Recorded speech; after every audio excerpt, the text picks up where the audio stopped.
Batman Resurrection, Chapter 3. Hell was other people's music.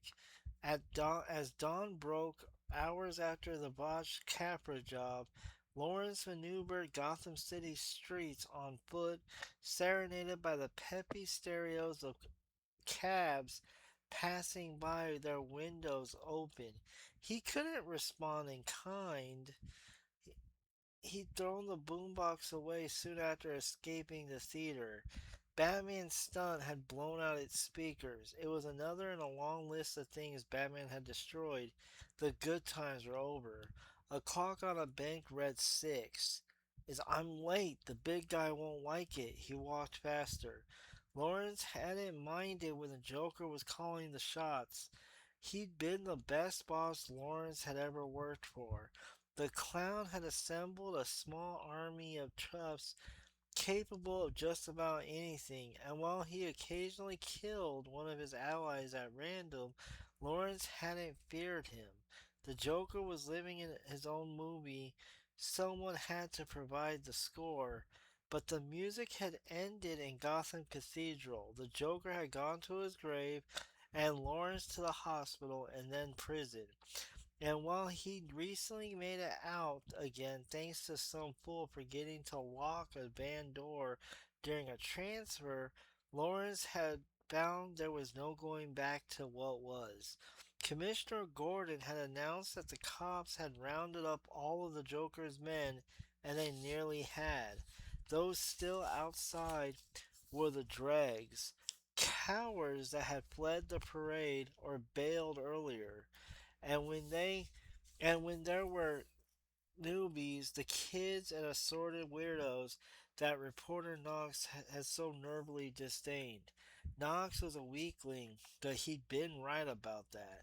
Lawrence had tried to do something with them anyway, and it blown up in his face. There was nothing left but the walk of shame. He entered the 7-story garage and hurried upstairs. A lone limo sat on the third floor, its lights off and motor running. Lawrence exited the stairwell and stood behind the vehicle's darkened windows. He waited solemnly for 3 minutes before a rear window finally rolled down with an electric whir. A white haired man was reading from the stock page of a newspaper. I hate garages. You picked the place, Mr. Shrek. I hate garages because they're expensive and always in the wrong place. I never can get locations near my stores. If things had gone well tonight, I'd have had the spot I wanted, and you and I might have met in my office instead of here. Shrek continued to study the newspaper. I looked out my office window a few hours ago, Lawrence, and do you know what I didn't see? I don't follow. Nonsense. Following is all you do. Shrek turned the page. 5 trucks, Lawrence. A steady stream of trucks, lights flashing, heading towards the blaze. The poor dilapidated Capra, a relic from another, done in at least by Father Time and bad wiring. Batman showed up. An hour after you broke in, according to the police scanner, and somehow in all that time nobody could find a match. Lawrence didn't try to make an excuse. Max Schreck owned department stores and a lot more, but he wasn't born rich, and gave every indication that he'd run over a few people on his climb to the top. The man spoke crisply with a mix of erudition and a street posturing. Lawrence hadn't heard that even Carl Grissom had avoided crossing him. It was better to let such people talk. I trusted you because of what you specialize in: mayhem, destruction. Shrek crumpled the newspaper in his hands and faced Lawrence for the first time. His eyes narrowed.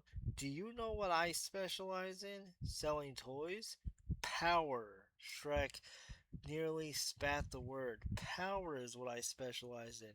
The fall of Carl Grissom and the macabre madman who followed him has left power vacuum in your community, if you can call it that. He put his hand on his chest. It's not my community for sure, but it helps me to occasion to draw on yours, so long as I have partners whom I can depend. Somewhere behind Lawrence, a door slammed. He didn't flinch. I took your call because you said you intended to reconstitute, Shrek continued, a new partner to perform certain assignments that became necessary. He frowned. People who set themselves at the sound of Batman's name don't have what it takes. We all got away. You all fled. I'm still rounding up talent. It's early. Strange. It looks late to me. Shrek checked his watch. Now there can't be another attempt on the Capra, nor not without knowing too many uncomfortable questions. And so customers of my store in that location will have to continue walking far to spend their money with me. Lawrence frowned. He sent a bunch of clowns out on an audition, and they had screwed up this one up. But good. Now he was broke, unemployed, and without his tunes. He was out. If Shrek let him walk away at all, he heard a noise off to the side again, and the electric window of the limo started to go up. Then something happened to Lawrence that rarely did. He had an idea. What if I burn a bunch of stuff? The window stopped rising, then lowered again. Shrek peered out at Lawrence. Hiding the destruction of Capra within a series of calamities? Yeah, you said there are many more places you wanted to hit anyway in other parts of town. Give me a shot. Lawrence thought about the sounds he heard and wondered for a moment whether he'd heard the wrong expression. Shrek amplified the concern when he reached into a compartment in front of him. But what the retail Mongol drew out was not a weapon. Get your act together, Shrek. Get your act together fast. Wait for a call. Shrek pitched something colorful out the window. Oh, don't ask for any more of these. Our novelty department is out. The limo lurched forward, its tires squealing. Lawrence reached down to pick up what Shrek had thrown, a clown mask. Lawrence let out an aggravated grunt. Some of the punks corralled into helping him had signed up out of nostalgia. Others were not wannabes and loons hoping for some kind of contact high from someone who'd been around Napier. But they were so good as they were. One more in a mask or a dozen more couldn't have stopped Batman tonight. Shrek's right. It doesn't matter how many targets he was given. None of it mattered. Lawrence knew the truth. He was a follower. He was no boss and certainly no joker. He grasped he gripped the clown mask in both mighty hands, intending to rip it in two. To hell with Shrek's plan and running his new crew. He was getting out of town, and that was someone dropped a beat. Drums pounding up ahead, followed by a trumpet blare. The music was coming from the stairwell he'd used to enter the garage. Thinking about the noise he had heard earlier, he approached the door. Behind it sat a boombox, a brand new and a better model than the one he discarded, making the stairwell sound like a coliseum. Lawrence looked both up and down the stairs to see who'd left it. Nobody. Someone had pressed the play button and left. He immediately he leaned toward to shut it off, but before he did so, the music was replaced by something else. Hello, Lawrence. It's been a while.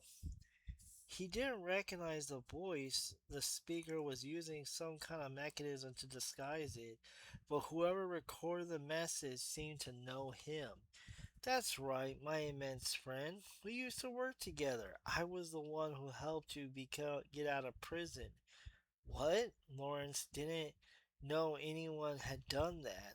A transfer for evaluation, unlocked door, keys, conveniently left in the ignition of the pickup truck he used to escape. It was red. Do you believe me now? His eyes narrowed. Whoever made the tape had his full attention.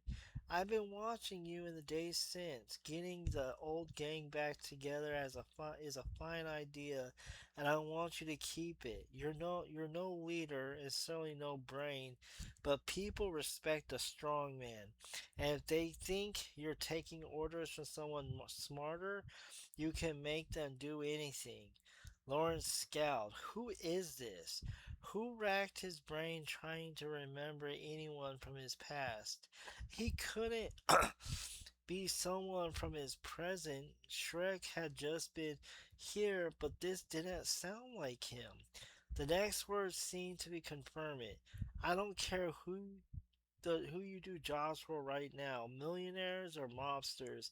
Take them all, just stay alive, stay out of prison, and keep building, organizing, and recruiting. A pause during which Lawrence started to say something. How the hell should I? You're talking you're talking back to a tape, Lawrence. I know you. But I also know you can do this. Do you hear me? Don't give up. When I need you, I'll let you know. Another pause. This tape will self-destruct in 5 seconds. Behind the shades, Lawrence's eyes went wide, and he turned to run, but to fumble with the handle of the stairwell. By the time he got it open, 5 seconds had elapsed, and a chuckle came from the boombox. Just a little joke. Destroy the tape and do try to be less gullible. You're no good to me dead.